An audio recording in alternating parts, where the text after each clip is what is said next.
that because I was like, I'm moving very slow. Why is this? Oh, that's why.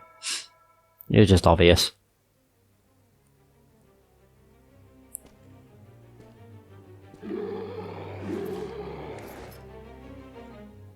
Oh. Great. Am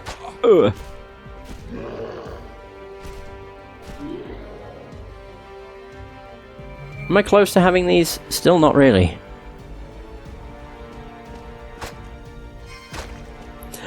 Boom. Yay!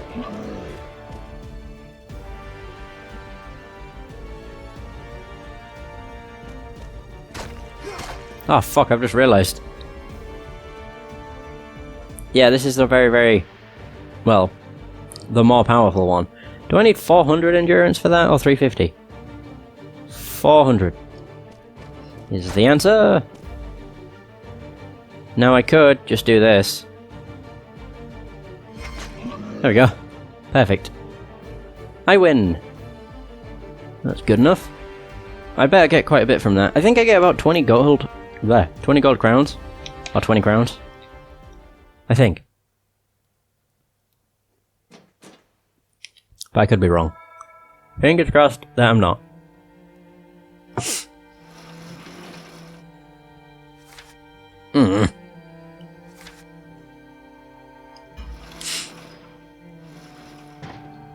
I got 20. And I got a alarm spell potion, some steel. Hey, I'm picking up steel. That's good. Huh? Oh.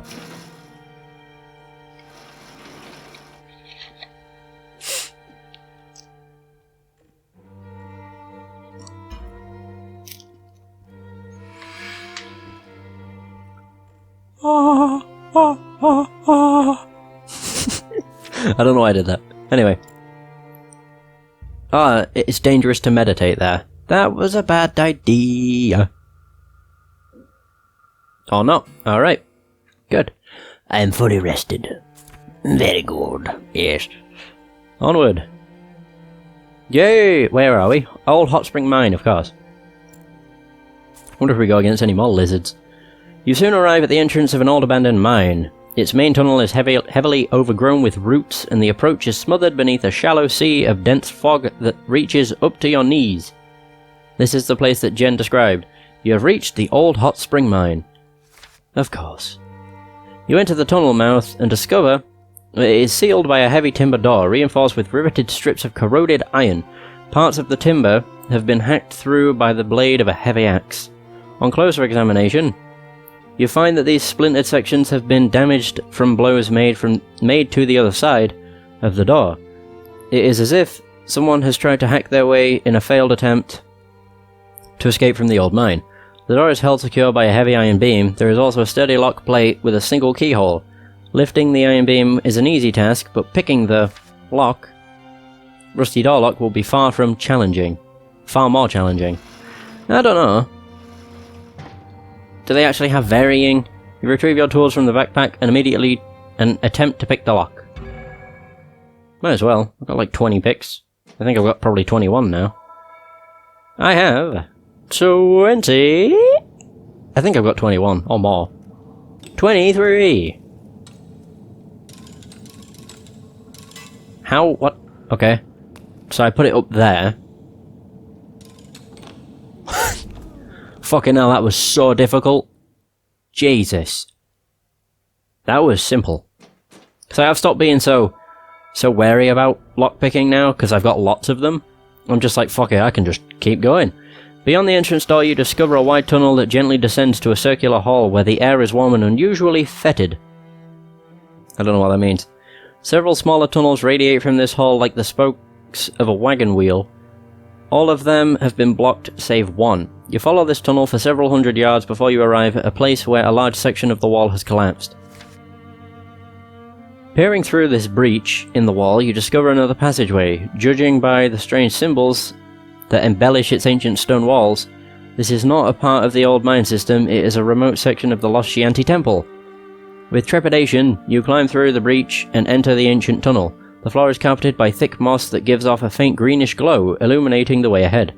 A tepid breeze wafts along the passageway. Oh, pardon me. Double pardon me. And as this gentle wind passes over the carvings that decorate the walls and ceiling, it makes a haunting sound that sets your nerves on edge. By slope and stair, the ancient tunnel descends to a circular chamber, with a domed roof that has partially collapsed. The floor is strewn with large blocks of stone that have fallen out of the ceiling at various times during its long and distant past. The moment you set foot inside the chamber, several Giaks and Drakarim emerge from their hiding places behind the fallen ceiling blocks. Patiently, they have been awaiting your arrival. Now they need wait no more. Great, we have to fight again. I hate fighting. I'll just use my my arc, because that is the best move to start off a fight with. Actually, I don't think I should use it so soon. Like, using it straight away is always a bad idea.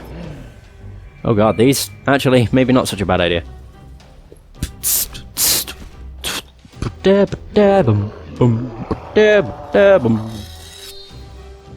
Hey! Woohoo! Wow, crits. All around. I think this will actually be a good idea.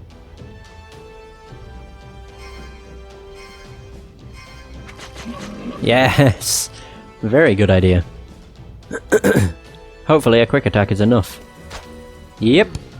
That is not them. That's not the end of him. I know that. Yep, we have to go against this guy too.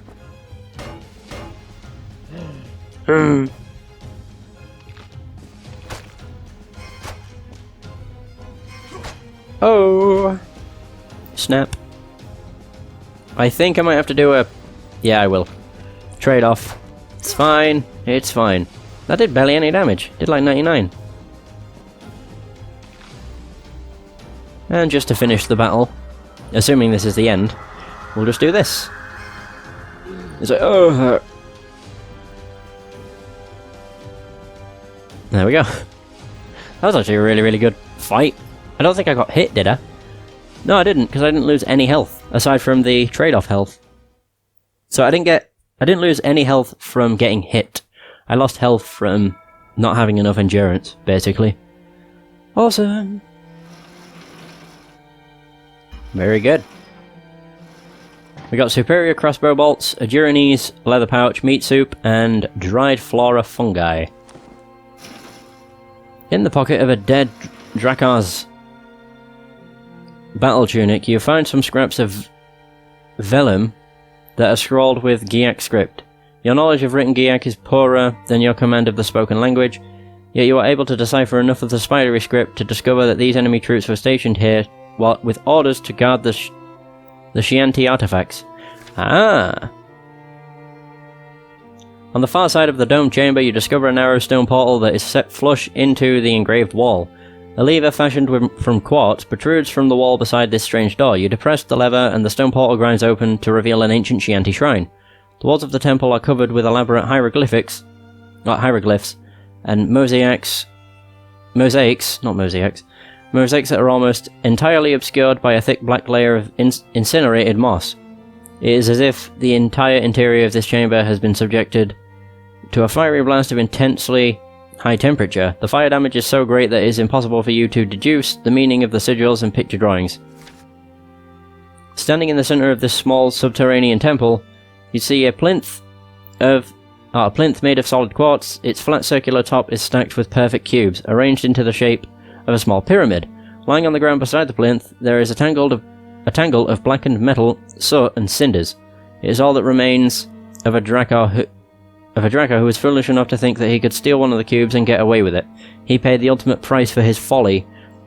Your senses tell you that these objects are Chianti power cubes. In order for you to get across the chasm which divides the Sunken Forest in half, you must first retrieve one of these cubes. Staring down at the remains of the incinerated Drakar, you swallow hard. This is not going to be an easy task. Oh, fuck. Let me use Sixth Sense. Oh, yes! Oh my god, that's awesome. Well aware of the danger you are facing, you act with utmost caution. The sooner you are done with these cubes, the better. You grab one right away. You don't master that discipline. You decide to follow your Sixth Sense to overcome this dangerous situation. Fuck yes. Your Kai Sixth Sense warns you that you must act swiftly and decisively if you are to avoid setting off an explosive and deadly chain reaction. You grab the topmost cube, and upon the instant you touch its warm surface, it emits a high-pitched noise that makes your ears ring. The noise increases in intensity as, one by one, the other cubes begin to resonate in harmony. Gritting your teeth, you remove the cube and take a few hurried steps away from the plinth. Rapidly, the ear-shattering noise begins to fade until the temple is silent once more. Your bold action seems to have paid off. You pause for a few moments to retrieve from your backpack the Colinium bag you received from Jen. You place the cube inside the silvery bag and stow it away for safekeeping. You are within a few feet of the open portal when suddenly the floor shakes violently and you are thrown off your feet. The temple is filled with cacophonous? With the cacophonous noise of heavy stones and hidden gears stirring into life after centuries lying dormant. A large panel of stone descends rapidly from the ceiling above the portal and seals it off. Then the vibrations and the noise cease abruptly. You scramble to your feet, fearful that you are now trapped within the walls of this ancient temple chamber. With your pulse racing and the blood pounding in your ears, you examine the panel of the stone that blocks the only exit from this chamber. The whole surface of the door is decorated with intricate engravings and symbols. What strikes you most is an angular crack at the center of the stone slab. You examine it and realize it is not natural. It comprises deep and regular cavities that form a complex geometric pattern. It could be an ancient lock, but it is quite unlike anything you have ever encountered before. You also notice that its engravings are now illuminated by veins of faint light. Puzzled by this unusual change, you consider your next action. Then you hear a humming sound in your bag and a shiver runs down your spine. Is the cube unstable again? Carefully you open the Colinium bag to check its content. The artifact is vibrating, but very softly. It is no longer radiating the heat and noise that threatened you previously. You take the cube from the bag and hold it near the lock. The facets light up before your widening eyes. You touch one of the glowing facets and a section slides seamlessly to the side, changing the shape of the cube. You sense that by manipulating the facets of the cube, you may be able to release the lock. Oh no, it's like a lock puzzle. It's a cube puzzle. I remember seeing screenshots of this and I'm like, what the fuck do I do?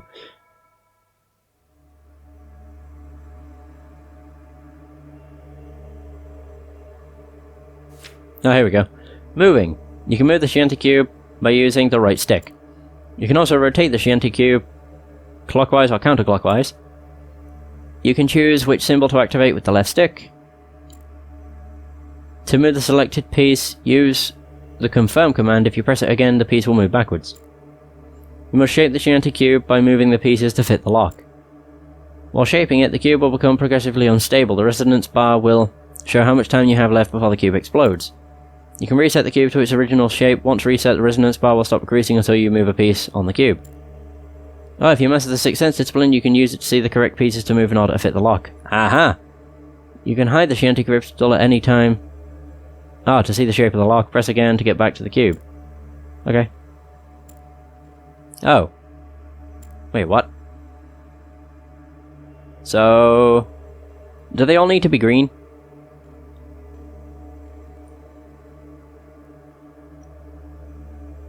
No, I'm just seeing like a triangle. Really wish I could move it quicker. Huh? I don't know what any of these mean. Ugh.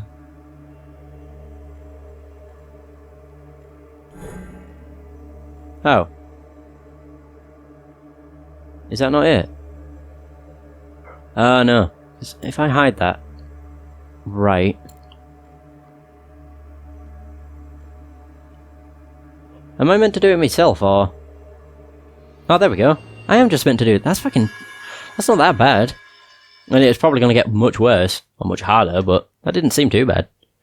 Crap, I need to have a quick drink before it pops up with more dialogue. Ah!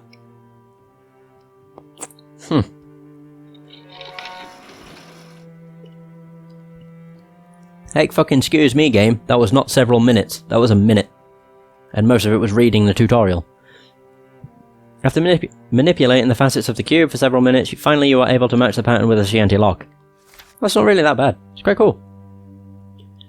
The cube tingles with energy, sending an invisible stream of power towards the door. Instinctively, you release your grip and the cube floats in midair, defying gravity. With perfect precision, it moves towards the door and glides into the lock. You hear the rumble of revolving cogs and the tortured screeching of ancient chains under strain. Slowly the panel rises and you breathe a deep sigh of relief. The cube emerges from the lock and moves through the air towards you. You snatch the device and put it in the colinium bag before stowing it securely in your pack. The panel is rising but very slowly. The moment there is a gap big enough, you crawl through it and emerge into the domed chamber beyond. Quickly you retrace your steps all the way back to the entrance to the abandoned mine. As you leave, you are met by a refreshingly cold blast of wind that coats you with a fine layer of powdery snow. You wipe the ice crystals from your eyes, and raise the hood of your Kai cloak. Your fears have now been transformed into feelings of lightheadedness and elation. You have found and retrieved the Shanti power cube. Now you must decide by which route you will attempt to cross the chasm.